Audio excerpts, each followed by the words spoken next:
I went in October because, I'm Susie Lewis and I'm Frank's daughter. Yeah, we already said that. In October, I went to out the route for 11 days, because I was home on maternity leave. My daughter had a baby, so I had extra time to travel because I'm the babysitter. So we went from St. Louis as far as Flagstaff, basically drove to St. Louis, started there. Then when we came back, we went up to Springfield, Illinois, because I wanted to catch Lincoln stuff, and came back from Springfield. Nicknames are the Mother Road and Main Street of America, and interject with questions. Just yell out and we'll go as long as either I or you can go. And the Will Rogers Highway, because of his importance, his popularity in Oklahoma. Will Rogers and Route 66 are symbols of American optimism. They have become internationally known, sharing Oklahoma with the world. And then it was also, because of an original highway and dirt before it was a highway, name was the Bloody 66 because of all the accidents on the rural stretches of the road. Some in Illinois, there's a Dead Man's Curve in Illinois. There's a Dead Man's Curve somewhere in the southwest, I believe it's Oklahoma, and then there's a stretch I'll show at the end. So it begins at the intersection of Jackson and Columbus Streets in Chicago, or it ends at the intersection of Jackson and Columbus Streets in Chicago, depending on whether you go east or west. And the Santa Monica Pier is the western end, so I've been seeing posts about that because of all the damage. They're telling people, if you're on the route now, you can't go to the LA area to the end. And another comment was, just to know, to get to the end, it takes hours and hours to get around Los Angeles, as you know if you've traveled there. Don't plan on getting to the Santa Monica Pier in a half an hour like we could get from Tulsa to Oklahoma in a couple hours, or Tulsa to Oklahoma City. So this is one of the original maps or routes. It's somewhat curvy, but yet it was one of the first highways that truckers enjoyed using because it was straighter, or it was more scenic across the Southwest. Route 40 was straighter, and there are other highways that go all the way across the country. 50 does, and I'll mention 83 later that goes north-south. 2,448 miles through 13 states, and Kansas only has a 13-mile stretch. It weaves on and off of interstates, especially in Illinois. And there were a lot of different signs that told like the years. This was 66 from 26 to 32. And I saw more of that in Illinois than I saw other places. But there are frequent historic signs like that, letting you know when it was the route. That one says on the far side says from 1926 to 1940. So it was different highways were used at different periods of time. This is the Ozark Trail map, and it's harder to see, but Santa Fe's at the top. Originally, the route came down and went up to Santa Fe and back down to Albuquerque and then on out. And the Ozark Trail was an older trail. I don't want to say originally Buffalo, it was originally something. And then later, they took it straight across 40 through Albuquerque. I have a question. Yes. Is it 2 lanes all the way, or is it 4 lane? Yes. It was originally 2 lane. It was a big deal when there was a 4-lane stretch created. I believe maybe in Oklahoma first. And then of course the interstate came in and replaced it in the 50s. When 70 came through here, the interstates were going west, and a lot of the route is actually on, like, is it 40 that goes across Oklahoma and New Mexico? But some people, and I'll have pictures of it. So yes, it's 2-lane and 4-lane. Originally it was 2-lane. Popularity in Chuck Berry's song Route 66, Get Your Kicks on Route 66. The television show, Route 66, I think was out in the 70s. I started to watch it, but it was so dark. I think it was popular for women our age back then because the guys were handsome, but it was dark. And then The Grapes of Wrath by John Steinbeck is how it got its nickname, the Mother Road. But the biggest one is the kids' movie Cars. My dad never watches TV, so I was trying to orient the PowerPoint toward what more mature gentlemen would like, and I thought, well, I don't know. But these Cars, this was in, gosh, when? 15 years ago, this was a popular kids movie. I like it because it's race cars. Lightning McQueen, the red guy in the front, is a race car, so that's why Susie enjoys watching it. The minivan in the back I'll talk about later, because of traveling in your Beetle minivan across the country. And then what kind of car is that? Hudson. Yeah, Hudson. He was I want to say judge in the movie, the Hudson character. So if you wanted to go watch something cute, I always fall asleep about half hour into it, but this Cars movie, the producers of it toured part of Route 66, and some of the buildings in Cars were on the background. That's Western scenery. A lot of the Cars movie is based around scenery and parts of Route 66. Silas Avery was the fellow that was credited with naming it. On April 30th, 1926, a telegram was sent from John Woodruff and Cyrus Avery from Springfield, Missouri, proposing that the commissioned route be called Route 66. So it was named in 1926, and the anniversary is April 30th. It's now considered the birthday for it. Festivities are planned for the 100th anniversary in April of 26 at the Santa Monica Pier. Most states have their own Route 66 Commission, and of course now there's a National Route 66 Commission. This is called the East Meets West statue. It's in Oklahoma City. The sound of the car's motor heading west startled the horses, is what that's supposed to emphasize. Basically, it was a trip we were in the car 8, 10, 12 hours a day, but you get out, you take pictures, you walk around, you get a snack, or you stop for lunch. Donna is the name of my friend that travels with me, and we had gone to Vermont earlier in the summer, and that's just drive out there, stay there, drive back. But I said this was different because we were in the car together for a long time, but you could get in and out quite frequently. This is the Cyrus Avery Bridge. I have an eagle fetish and a bridge fetish. I love different bridges. And the one in the middle with the fence across it is the historic bridge.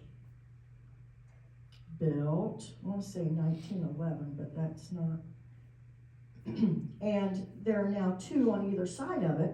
It was allowed to be a walking bridge still for a while, but now they've even closed it for that. And it is in Tulsa. In the early 1900s, Cyrus Avery of Tulsa, a realtor and owner of a coal company, began acquiring oil leases.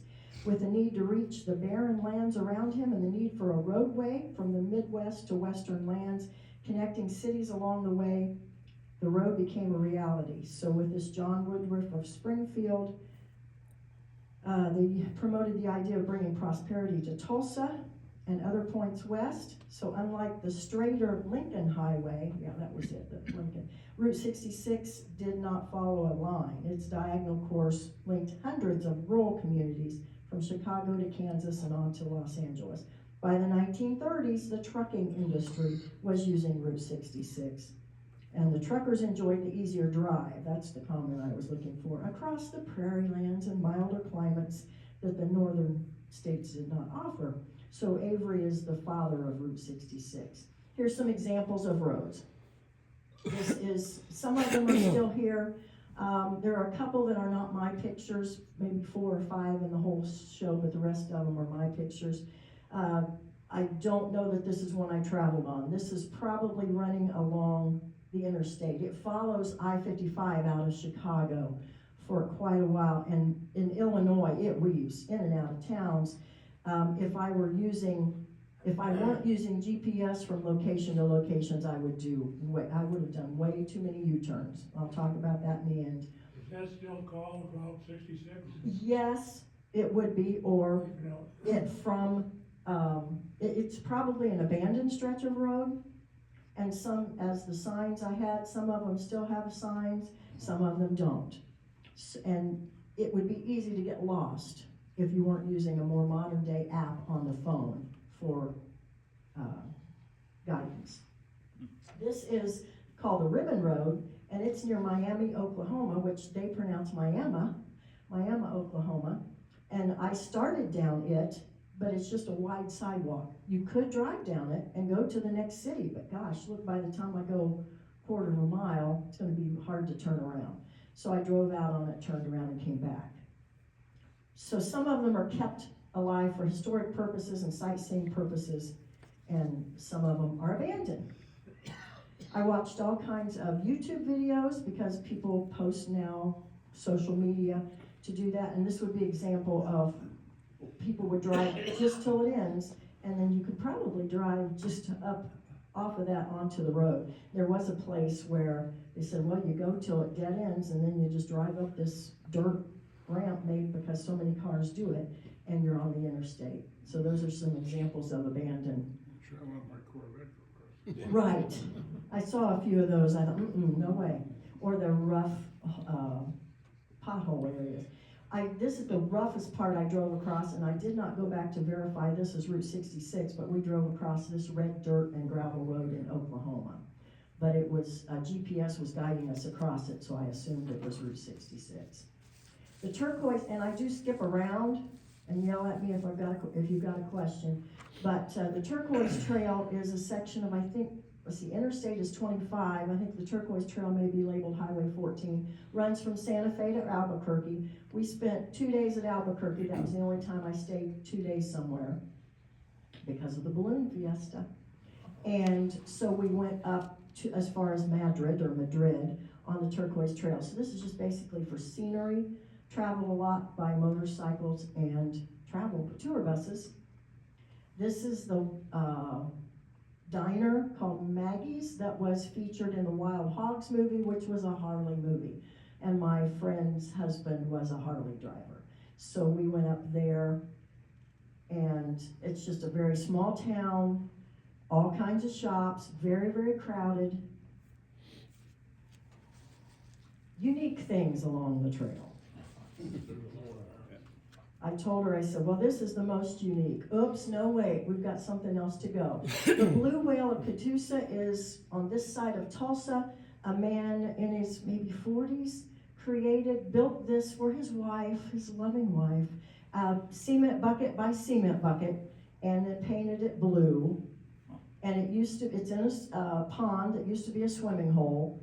And there was a slide down the outside of it. You could get on the top, or there's steps up to here, and you could jump off the back of the tail, but of course not now. So it was a popular swimming hole, and he maintained it, and his family is still maintaining it. What year? I want to say in the 40s, but it may be later than that.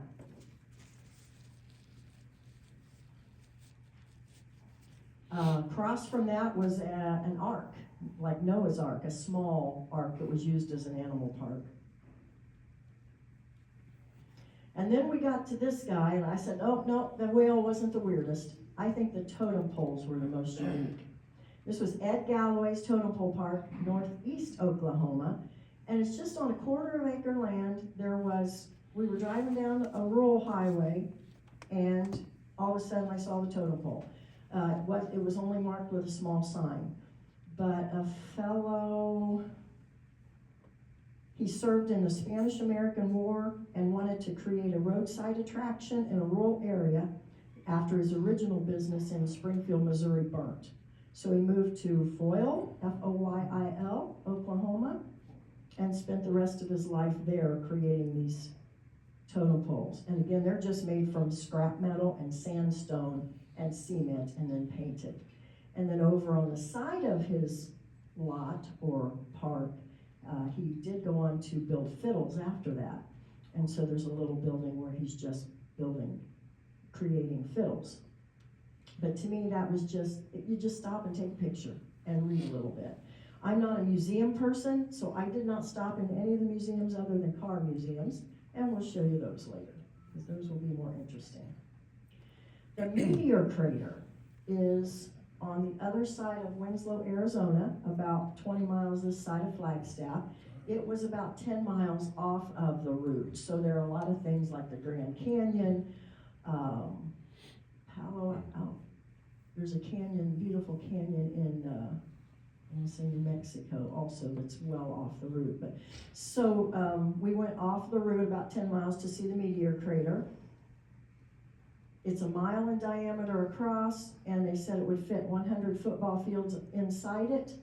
Down in the bottom, there is a mock space station type thing, or moon station, and a mock model of an astronaut down in there. You can see him with your eye from the building. That was the most expensive museum or thing we stopped at. The ticket was like $35 or $37, even for someone over 60.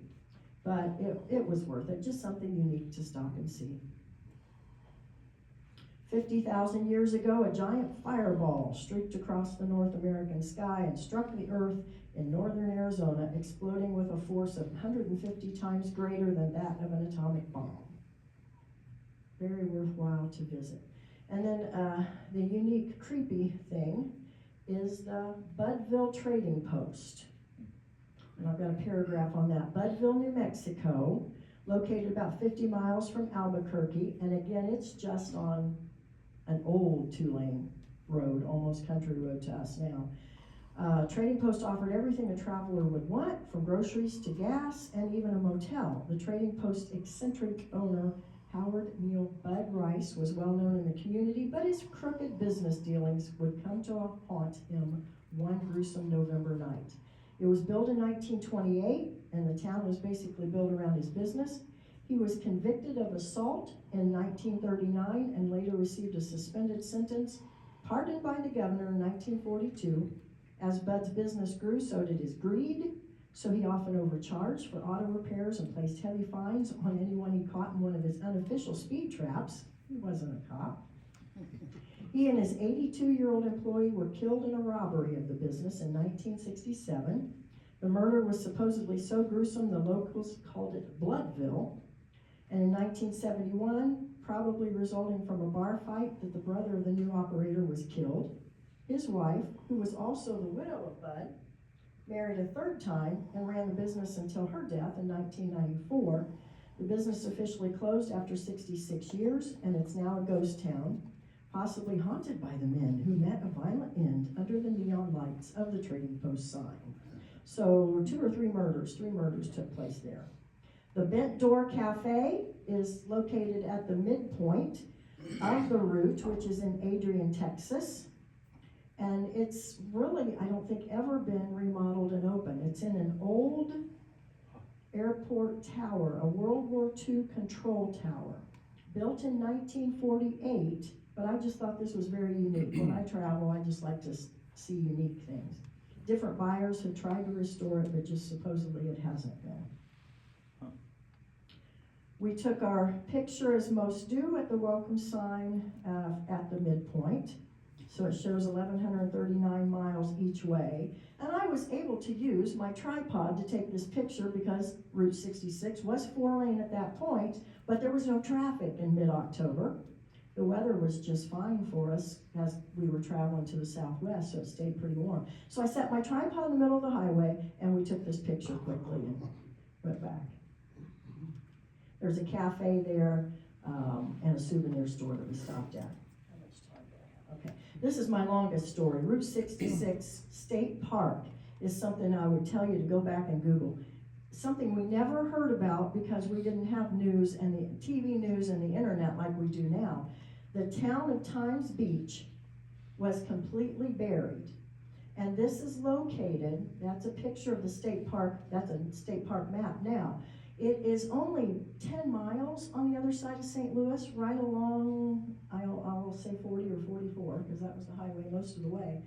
But you remember when we had dirt streets and they'd hire people, a guy to come out and put oil on our street to cut down on the dust.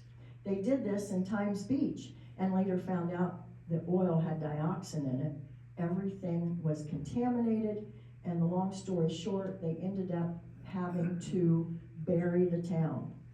We never heard that in the news. It happened in the late 70s, 1970s, and in the early 80s, it was buried down to the water tower, and they incinerated the soil and kept testing it as they went. So I had to drive through it to see what it was, see what it looked like. And on one of the podcasts that I listened to, there is a Route 66 podcast, and you get a little story with each episode of that. They interviewed the mayor and the last mayor of Times Beach. And the only way people know maybe where their houses were was, this is the Merrimack River along this side of it. And if they kind of knew where their house was along the river, they've gone and placed a bench there in the park. And what happened was, after the contamination of the soil by the dioxin, then the Merrimack River ended up flooding, and while they were trying to decide what to do, some of their houses flooded up to chest deep, so they lost a lot of their possessions anyway. But I thought that was one of the most terrible stories. This is the bridge, what's left of the bridge, they took it out, crossing the Merrimack River, because the park has two entrances, one on the east side of the river, and the State Park office or Welcome Center and Museum is in an old roadhouse from the city. And we did not stop there again because I'd already heard all about it, and I don't do museums. But you can take a picture of that, and we're looking from the east to the west toward the state park across the Merrimack River. But basically, it was all overgrown greenage. There was a railroad track along the edge, which would have been along a city, small town, and then a few benches here and there. A lot of people walking and one playground, but it just gave me the creeps, kind of. So Route 66 State Park. Merrimack Caverns was about 10 miles off the road, but we went back there just because it was sounded like a lot of fun. And these two pictures, I'm actually taking the picture straight across. It's a mirror image on both of them. So this is actually underwater, the water level's here, and the lighting, and the same on the other picture. And it was played up popular because Jesse James hid out in the Merrimack Caverns. A big thing to see is the Cadillac Ranch. This is outside of Amarillo, Texas. They buried Cadillacs. And now everybody just stops by to paint them. It was windy that morning. I wanted to wear clothes that I didn't want to get spray paint on. And they also asked that you take your own spray paint and you take it back off the grounds when you leave for clutter, but there was a lot of clutter. And I've seen one picture where it's a foot deep in water too, and it's just out in the middle of a field. It was like half a football field, 50 yards maybe from the highway. So we walked back there to get a picture. And this is kind of a mock of that. It's VW Bugs, and there was a bug ranch, but this one has been moved into, it's just a little park area in town at the edge of Amarillo. More sidewalks around it, and you don't paint all these, I don't believe. They've really cleaned it up. This is back up in Illinois, south of Millwood, an old stretch of road that was later made part of Route 66. And again, every podcast I've listened to, or every book I've read, or every video I watched, I learned something different. And this was unique. I didn't learn till almost time for us to take the trip. When cement was poured to make that road, then there were turkeys that got out loose on the road, so somebody's marked off where the turkey tracks are on what was Route 66 at one time. A lot of it is silly. In Arcadia, let's see, is that going to play? There is a round barn. We can see some of those around here. How do I make that play? I actually took a video, there we go, of the inside.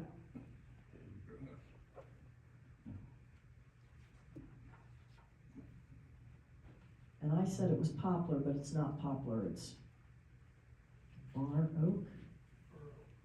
Yeah, burr oak. But it's very popular along the route. That's the second story, and they have meetings, gatherings, parties, dances, public events there. Being in October, we hardly ever saw anybody. We didn't have to fight the 15 or 20 cars or motorcycles or buses, but there was a foreign group here on a bus, and boy, we couldn't understand a word they said, and they weren't trying to communicate with us either. All right, next, we'll skip past that. Oh, that's how you do it. Outside of Arcadia was Pop Soda Ranch. Again, it's just a unique oddity to me. They've got a huge 40 to 50 foot high, maybe. It's higher than 25 or 40. Soda pop bottle that can be lit up at night in neon colors. The unique thing also is all of these bottles of pop are different flavors. From marshmallow to dill pickle to salt and pepper to booger, things like that. So I watched a video of a gentleman who, he and his father travel, and they got each other a bottle of pop and made them drink it. Celery, things like that. One-man jail near Texola, Oklahoma, out in the middle of nowhere. I say at the end, I'll repeat myself, a lot of the area was not populated, and it was more like driving through a Greens Fork or a Dunreath or a Strong. Well, Strong's not, where there's no restaurant, there's no place to stop. And then a cotton field. I had not seen a cotton field, so I kept a picture of that. This is Conoco Tower Station in Shamrock, Texas. Route 66 is going east-west, of course. Highway 83 runs north-south, and they mentioned that it goes from Canada to Mexico. So it's a popular road to travel as well across the United States going that direction. I did not insert the picture, but this was also popular. It's used in the Cars movie as Ramon's Body Shop. Watch it with your great-grandchild sometime.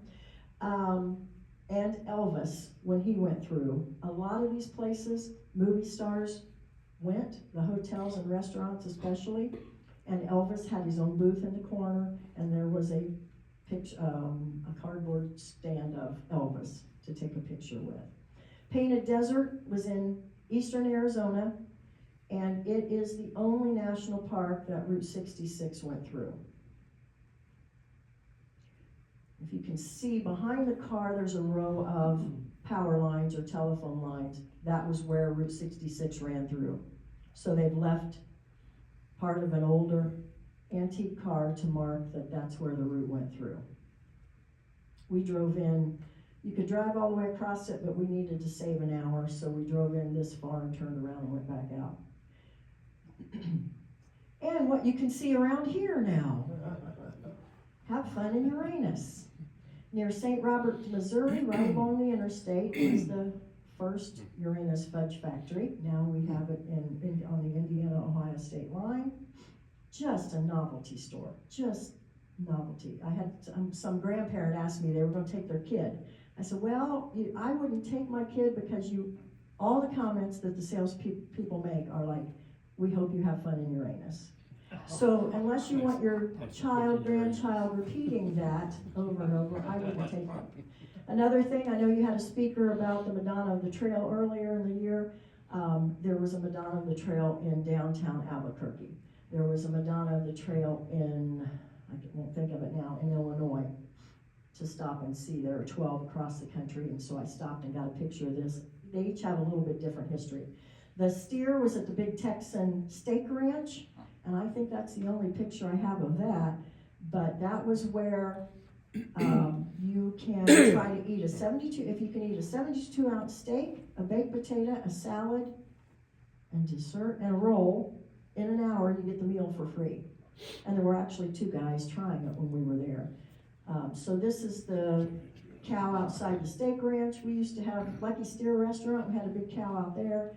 There's also, every time I go to Cincinnati, there's a large steer model down on the south side of Brookville. Here you go, guys, the antique cars. Neat, neat, neat. This was actually at a truck stop, I believe. They had a antique car museum in the back of it. Where was that at? What city? I don't know.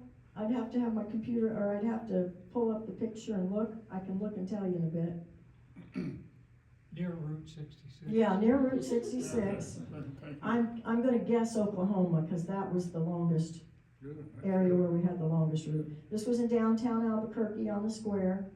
We ate lunch and spent a couple hours down there. Hold that picture just a second. Yeah, That's a picture of the car that I took my driver's test in when I was 16 years old. there you go.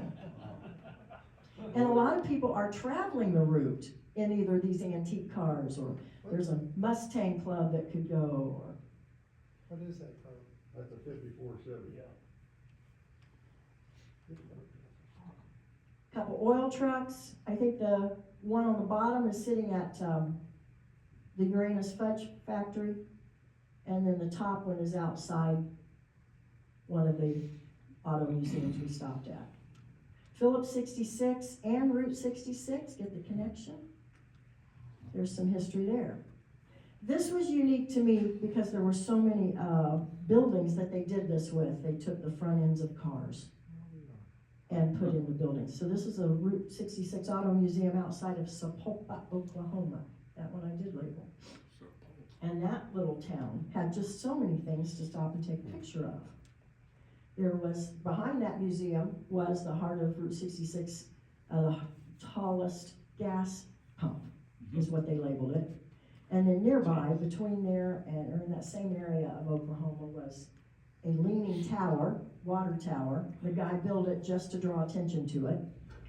And then while we were driving around looking for things to see in Sapulpa, I spotted this beside the post office.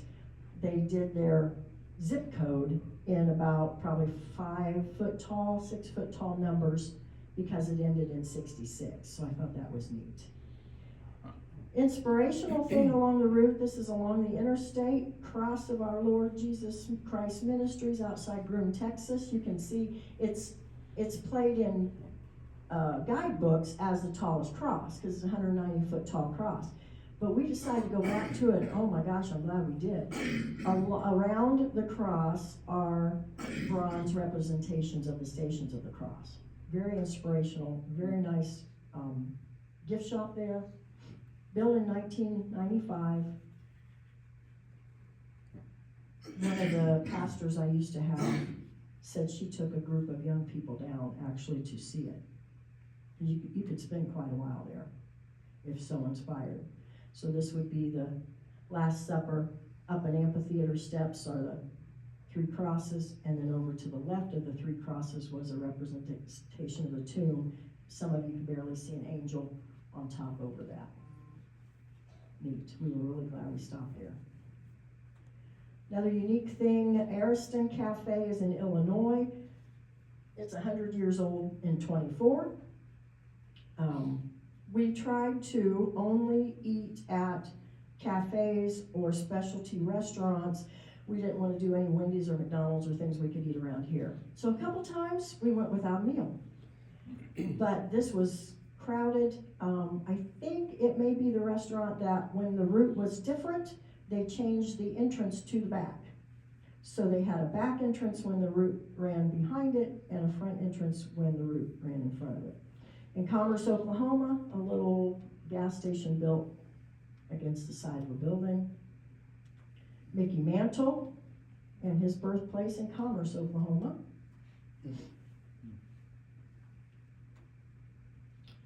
Two towns had a tunnel underneath the street because Route 66 was so busy that for the safety of the children, they had to build an underpass. And this one in Sayre, Oklahoma was not kept up. Built in 1939, a WPA project. The Sayre Grade School was located 1 block east of the location, so it was built to provide safe passage for children and pedestrians underneath. And still useful, but mainly as a storm shelter. And then another one in Chelsea, Oklahoma has been kept up and has a nice mural in it. Pedestrian underpass. I think I'm gonna have to speed up. Muffler men and large statues. Buck Adam is in Tulsa, outside of a curio shop, which was a gimmicky little souvenir shop, But these are 20 to 30 foot tall men. There are 20 to 30 on the route at least. And then the driller, big driller, I'm standing down here. So he's 60 foot tall. And he's outside the Tulsa Convention Center. And then if you have a guidebook and you want to run all over Tulsa, you go to see sites, and the Meadow Gold sign now is just on a corner, but it was originally a Meadow Gold, of course, factory, and it's lit up very well in neon at night. This Indian is outside a motel in Vinita, Oklahoma. It was moved from Massachusetts to be out here along Route 66. And then Big Bill is outside the Highway Cafe. He's got a suitcase standing beside him. And a gimmicky thing I say is that people were allowed to go put stickers on his car. So people could come and take a picture of a car with stickers all over it. And then the Highway Cafe, that might be considered a mural on the side of it. This is just outside of Albuquerque. Unique because you've got a muffler man and nice antique cars in one place. But we drove around just to find that muffler man west of Amarillo, if I said Albuquerque, Amarillo. Chain of Rocks Bridge is on the northeast side of St. Louis, and again, because I like bridges, it was built to go across, it's the Mississippi, but it's got an odd angle, and it was built because, or it has that angle because of the bedrock they had to use underneath. So that signage is here, and I actually tried to get a picture so you see the bend in the bridge. You can get on it from Missouri or Illinois. Yeah, back here's the other part. And we drove off the interstate a minute or two to see a mock of the Hubble telescope on a square in Marshfield, Missouri. So we got out and took a stretch, and there wasn't anything to eat. This was another unique story, kind of like to me the state park was. In Miami, Oklahoma, they brought, several British soldiers came over to train during World War II, so they were away from Europe, safer to be over here training. But in training in the air, 15 of them died in accidents, and so they're buried in this cemetery in Miami, Oklahoma. And a woman that cared for their stones and looked after them and communicated with some of the families in this situation, that's her stone here in the middle. She was honored by being allowed to be buried beside them. And I just thought a unique story. Spartan School of Aeronautics, British Flying Training School, number 3, established in Miami, Oklahoma in, around World War II. 2,124 Royal Air Force cadets were here. Pictures on Sunday morning outside the Balloon Fiesta in Albuquerque. I'm actually standing in the middle of the interstate to take these pictures as the balloons leave. A couple original restaurants, the original Steak and Shake in Springfield, Missouri, with modern cars sitting outside. And keeping with our unique theme, I thought, well, there was this casino, we can stop and eat there on the way back. Because I thought, well, because most casinos have unique or good food, and we did. We had real good food, but I kept the picture because of silly stuff like the car sticking out of the wall. Real good food, just a great place to stop. We did not, I think I might have won $20. And then the Route 66 diner, and outside of it, Burma Shave signs. There were supposed to be Burma Shave signs along the road, but I only saw them in 2 places, and this was one. That was just along the parking lot. And then a regular diner style seating inside, and we were seated down at the other end, and the waitress had told us we were seated in the splash zone, because that's where they make the milkshakes. Unique was being able to pull through something and take a picture of my car. This is Grants, New Mexico. It was known for its mining, so that would be a mural. There was a mining museum we did not see. There were 2 or 3 places where I could stop and take a picture. But again, if there would have been 20 or 30 people in line waiting because of a busy season, that would not have been fun. Owl Rock, I believe, is in Oklahoma or New Mexico, and there's a Dead Man's Curve close to that. And then my bridge fetish brought me to the Rio Puerco Bridge. It's outside of, I think, Albuquerque, west of Albuquerque. You can't drive across it, but they've got it sitting there to stop and take pictures of. Donna was watching trains. We saw more trains out there than ever. Of course, we drove for couple hundred miles with not a lot of traffic, and this was one of the best shots we got. Pony Truss Bridge, west of El Reno, built in 1933, has 38 pony trusses and is the longest on Route 66 in Oklahoma. And there's a cameo appearance of it in The Grapes of Wrath. So I just thought What's a pony truss? that angle or that semicircle Huh. shape, Flat on the end. very long. Getting close here. On the south side of Springfield, Illinois, is the Motorhead's Bar and Grill. A muffler man holding up the sign. To me, the front of it didn't look, it was like out of the 60s, an old storefront with a bunch of signs nailed to them, screwed in them. But on the inside, it's a huge sports bar with all kinds of signage and lights. And we went in there and had a restroom stop. And then Lincoln's Presidential Museum. On this side, we did not stay because I was ready to get on home, and I had a nice lunch stop I wanted to make, and you can watch all this stuff on YouTube too. So we watched YouTube of the museum on the way back from Springfield. And Lincoln's home, there's a national park of several blocks, so we stopped, and before we went to the hotel, walked up and down that. And the old state capitol, the color of that stone to build that building was what was unique to me. And that's just in downtown Springfield. We were there on a Friday night and no traffic, no people around. It was kind of creepy. Capital city of a state, and there was nobody there on a Friday night. And then the last thing we saw was Lincoln's tomb. It's probably 5 foot high, and he's buried 10 feet underground because of theft. At one point, somebody tried to break in the ground and get he and whoever's buried with him, a son and Mary Todd. So now he's buried well below the ground, but still up there. And the nose is shiny because it's known for if you rub it for good luck, I believe. And that's just a monument outside the tomb. And then there were several monuments of him inside. Neon lighting was very popular, big deal. And we can see neon lighting. I took a picture at Tony's Car Sales on West Main. There's neon lighting there. The Munger Moss Hotel was one of the more significant and historic hotels in Lebanon, Missouri. We stayed there, actually in room 66 on our last night out. But there were only 2 or 3 rooms being used. And then the Wagon Wheel in Cuba, Missouri was the first hotel we stayed at, and a neon sign outside. This is not my picture, because the picture I took, the L was not lit. But the old gas station is now the office, and there's an antique car sitting outside of it. And the hotel units look that same stone structure.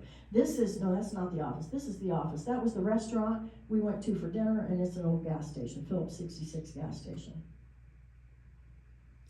I need to stop. TP Hotel, again, antique cars. And the Blue Swallow is the other popular one. Our room, the garage door, the chenille blankets, they tried to restore. And the garages had murals in them. They let me pull my car in as far as it would go. La Posada Harvey House, train station out back, the hotel we stayed in, and Winslow, Arizona, standing on the corner. Magnolia was another type of gas, so Phillips 66, there was another one, and then Magnolia. I learned that. I didn't know it was Magnolia Petroleum. There's the cars, the Hudson, and the sheriff's car in Galena. Galena was another small town in Kansas where there were a lot of picture opportunities. I took my coat, what's her name, jacket too, because I knew there were Betty Boop statues along the way, just to pose with Betty Boop. A unique poster, murals, antique cars. Oops. My thought when I saw these was, imagine the insurance that guy would have to have, because those tires with the markup now of the prices, what used to be a $40,000 car is now a $200,000 car, and just the tires were all new. So imagine 4 tires on every vehicle, plus all the vehicles.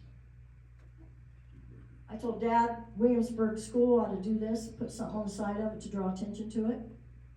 This is a antique store in Illinois, just gimmicky for pictures. And then, Mother Mary along the route for safety in Illinois. Soulsby service station's real nice, but look at the dorky service rails left around the tree. And then Bob Waldmeyer traveled in this bus to take pictures and paint. He was an artist in Illinois, and his van was used in cars. Joliet Prison is south of Illinois, did not go here. And then the road up to Oatman, that was what I was gonna say. I'm kind of thinking I would go to Las Vegas and do the other part of the route in 26, but I might skip the road up to Oatman. I don't do high roads. Sandhills Curiosity Shop was really played up in videos and podcasts. We went in there, and it was an old man whose beard was down to here. He looked so sad. He was sitting all by himself, but it was played up 20 years ago because he was popular and all this. Bowls of cigarettes sitting outside. There we go. It ends there. There you go. Susie's done.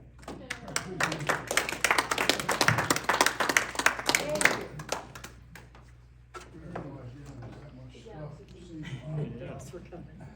Yeah, and we didn't see it all either. Good. Thank you.